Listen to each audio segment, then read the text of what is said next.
Good evening, everyone. And I just want to stop in on breaking news story. Break it on my page. As you are well aware, all you Jaguar fans out there, that it is official now that Gardner Minshew is back at the Rams at quarterback. That's right. Gardner Minshew is back at the Rams at quarterback. Now, if we are fast, as we rewind, Gardner Minshew was he was playing very well the game before the Houston game, and it was like unimaginable for him not to be um, the quarterback for the remainder of the season. And of course, who am I? I'm just a fan, a football fan, so a lover of football, and I've been loving football since I was a kid. But I'm not an expert. In fact, I'm a fan, and I'm a blogging fan at that.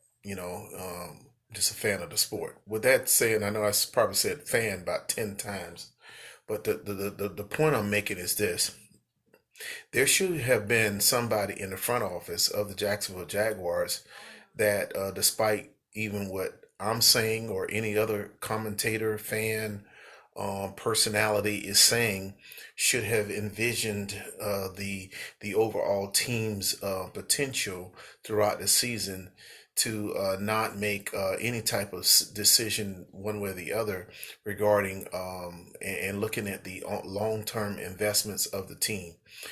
What Jacksonville have done by going from Gardner Minshew and switch to Nick Foles, and then turn around and switch back to Gardner Minshew as a result of the games that has transpired over the last month.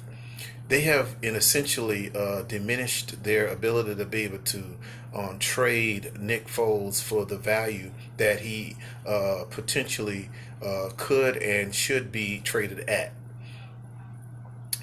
Nick Foles, on his resume, prior to coming to Jacksonville in 2017, he received the Most Valuable Player award. He was a Gardner Minshew off the bench for Wentz in Philadelphia, and he is, of course, a phenomenal spiral throwing quarterback. He is a pocket quarterback.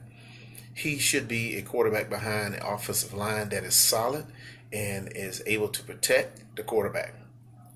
Let's back up to yesterday's game.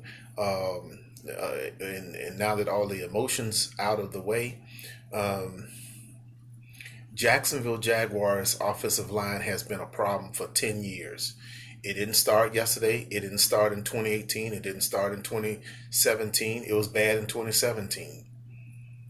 If it would have been good enough in 2017, then maybe Blake Bortles' throw to the wide receiver would have been caught. And of course, we've been talking about Super Bowl rings in Jacksonville.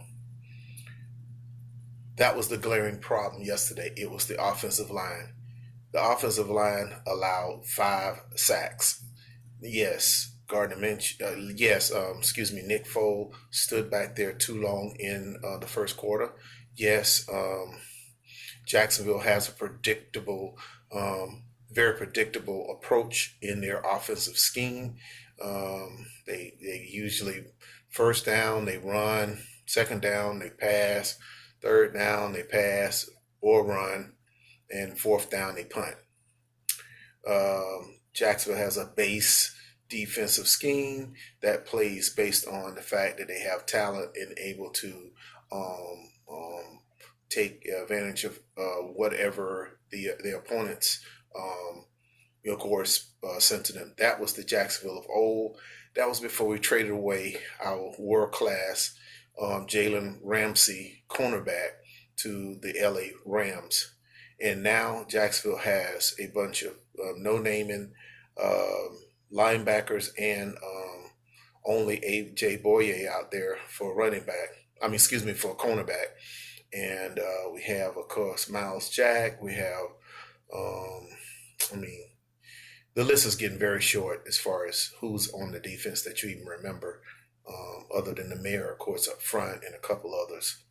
Josh Allen's making a name for himself, and But the point of the matter is going back to the quarterback issue. Jacksonville had an opportunity to relish in Minshew mania prior to um, making the switch and bringing back Nick Foles in the middle of the season, or rather towards the end of the season in week 11. From a man who was injured in week one with a major injury of a collar, someone should have had the guts, the wherewithal to say, you know what? I know we paid this man a lot of money. I know that um, it's ideal that okay, the I know his resume and I know everything, but we're gonna just hold off. We're gonna hold off. We're gonna go with the momentum. We're gonna go with whatever the familiarity of the team. And the fact of the matter was, in week 8, that was at the time in Houston, the Jacksonville Jaguars was 4-4, and they had, of course, they had the potential to still go into first place had they won against the Tennessee Titans. And if you remember, Gardner Minshew did beat the Tennessee Titans, and so and they was not able to contain his mobility as a quarterback. Well, if maybe we never will know now, I believe 4-5 Jaguars or the 4-4. I can't remember. But anyway, after the bye, the Jacksonville Jaguars went into Tennessee, and had they had Gardner Minshew, who knows what would have happened at that time. In that, let's say they played Houston, then they played the Titans, then they played the Colts. So when they played the Colts after the bye, and then the Titans. So anyway, so those two games that they played, and especially, yeah, that's right, they played the Colts, then they played the Titans. So after the bye, for the first time, the Colts had never played Gardner Minshew ever, and they'd never played Nick Foles. Now, so who knows what would have happened? Gardner Minshew with 2 weeks of practice preparing for the Colts. Who knows? We will never know. But the thing we do know now that they have no chance whatsoever, they're going to put Minshew back in. Okay, it's going to bring ticket sales to the game here on Sunday, and it's going to be a good market, and we deserve it as fans. So you can't complain about it. You can't, because we deserve better. We do deserve a quality performance out on the field, and um, I have to say it's a little bit too late to put Gardner Minshew in now. And this is just kind of a weird season because it's like, okay, mm, shouldn't we be thinking draft picks? But anyway, whatever. Um, I have to admit that I felt that the past team that with Nick Foles at the helm, that the team would probably go, I would say, 4-12. With Gardner Minshew, we now have a possibility. Will should be in every game. There's a possibility, I believe, for us beating LA Chargers. And of course, when we play Oakland, Oakland's going to give us a tough time. That's going to be difficult to beat Oakland. But Atlanta, yeah, we could get Atlanta, and then the Colts. Well, no, I don't think we'll beat the Colts. So I think we could probably go 2-2 the next, which would put us at and 6-10. I think this season will one up with Gardner Minshew. We have the possibility to one up last season.